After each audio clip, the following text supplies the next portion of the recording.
నగరం గోవింద నామస్మరణలతో మారుమ్రోగింది. తిరుపతి నగరంలో మరింత ఆధ్యాత్మిక శోభను పెంచడానికి ఇటు స్థానికుల్లోనూ అటు భక్తుల్లోనూ భక్తి భావాన్ని మరింత పెంచాలని సంకల్పంతో స్థానిక భజన మండలి కళాకారులు ప్రతి శనివారం నగరంలో గోవిందనామ సంకీర్తనను చేపడుతున్నారు. అందులో భాగంగా ఉదయం 5 గంటల నుండి దాదాపు 100 మంది భజన మండలి కళాకారులు భక్తులు తిరునామాలు ధరించి సాంప్రదాయ వస్త్రాలతో మంగళ వాయిద్యాలు తప్పెటి తాళాలతో నగరంలో గోవిందనామ సంకీర్తనలు ఆలపించారు. ఈ సందర్భంగా నగర సంకీర్తన మండలి సభ్యులు మాట్లాడుతూ శనివారం రోజు శ్రీనివాసునికి ఎంతో ప్రీతికరమైన రోజని గుర్తు చేశారు. అందుకే ఆయనను స్మరిస్తూ నేడు భారీ సంఖ్యలో కళాకారులు తరలివచ్చి నగర సంకీర్తనలో పాల్గొనడం సంతోషంగా ఉందన్నారు.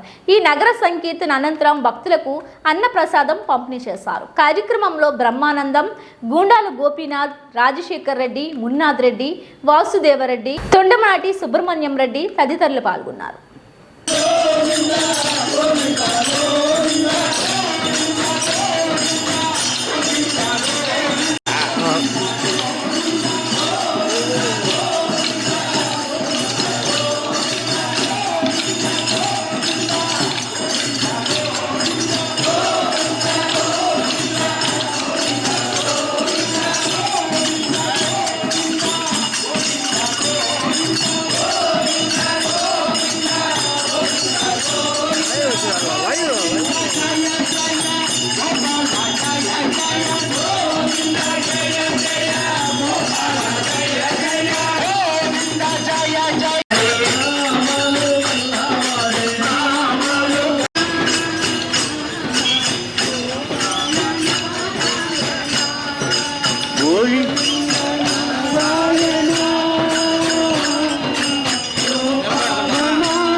నమో వెంకటేశాయ.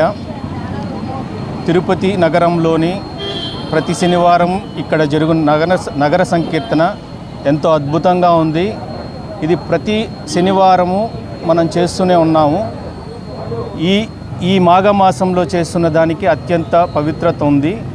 అదేవిధంగా మన కుంభమేళాలో జరుగుతున్న పుష్కరాలని దర్శించినంత ఎంతో సంతోషంగా ఉంది. ఇక్కడ వీళ్ళు చేసిన భక్తి సంగీతంలో మన అందరూ పవిత్ర గంగానది పుణ్యస్నానం చేసినంత పుణ్యం లభిస్తుందని అదే విధమైన వాతావరణం కల్పించారు. ఇదివరకు మనం చాలాసార్లు చెప్పుకున్నట్టు ప్రతి వీధిలో ఈ నగరంలోని ప్రతి గోవింద తిరుపతిలో ప్రతి వీధిలో ఇంతకుముందు గోవింద గోవింద అని మనకు నామాలు వినబడుతూ ఉండేవి.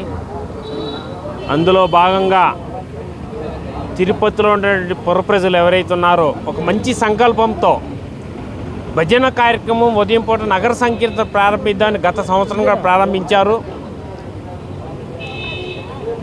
ఆదిశంకరాచార్యులు ఏదైతే ద్వైత సిద్ధాంతం ప్రవేశపెట్టారో అద్వైత సిద్ధాంతం నువ్వు కాదు నీతో పాటు ఇంకొకరు కలుపుకో అనే ఒక సిద్ధాంతంతో ఏదైతే ప్రవేశపెట్టారో ఇది ప్రారంభించినటువంటి గుండాల గోపీనాథ్ గారి యొక్క కృషితో ఈరోజు ఈ యొక్క నగర సంకీర్తన అంగరంగ వైభవంగా తిరుపతి పురవీధుల్లో జరుగుతుంది.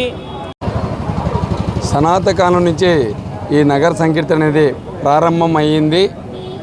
ఈ యొక్క తిరుపతిలో గోవిందరాజం టెంపుల్ నుంచి తిరు మాడవీధుల్లో ఈ యొక్క నగర సంకీర్తన 5 గంటల నుంచి 6:30 గంటల మధ్యలో ఈ యొక్క భజన ప్రారంభమవుతుంది. అదేవిధంగా ఈ యొక్క నగర సంకీర్తన 6 మందితో స్టార్ట్ అయ్యి 100 మంది అయినారు. ఈ యొక్క 100 మంది 500 మంది కావాలని తిరుపతిలో ఆధ్యాత్మిక భక్తి భావంగా తిరుపతి ప్రజలందరికీ కూడా భక్తి నీరాంజనంతో అందరూ రావాలని కోరుతూ, కష్టంలో ఉన్నప్పుడు గోవిందా గోవిందా అనే దానికంటే కష్టం రాకముందే